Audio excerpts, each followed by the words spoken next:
once again here at Barrett-Jackson with my friend Joe Petralia. Joe, thank you again. No problem, Alan. This man knows as much about cars as anybody I know. Rare Performance Motor Cars, RPM. Here we have a Bradley GT.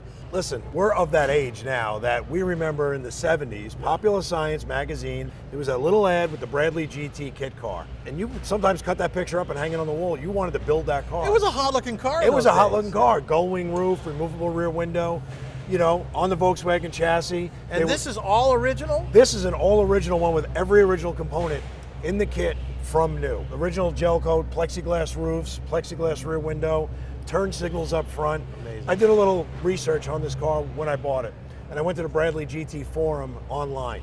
Well, I posted 2 pictures of this car up there. These Bradley GT, like car nerd geeky guys, exploded. Oh, it's got the right screw, it's got this, where'd you get it? It's not in our registry, so I put it in the registry, and it's there. I located the car in Tucson, Arizona, found it online. Guy had the car since 1973 when it was built. Wow.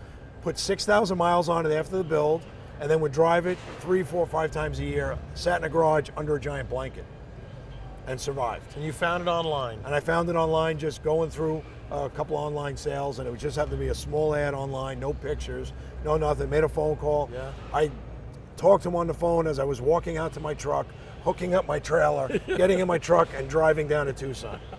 And we put the deal together, and I got it and brought it back. It's amazing to see what kind of cars this guy brings to Barrett-Jackson. Everything from the Bradley GT to the Opel Kadett to a Chevelle that, you know, we're hoping to see. Again, we're just walking along looking at some of Joe's cars, but this car, we're going to see what it sells for. They have never sold one.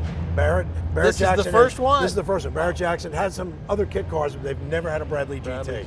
So we cover the spectrum here from a 60 horsepower Volkswagen motor to a 450 horsepower big block Chevrolet. Yeah, it's nice. I do it all. Well, you know what? Barrett-Jackson, that's the one thing good about it. They have everything you can imagine and cars you haven't seen for years and maybe wanted one. This is where you can buy one.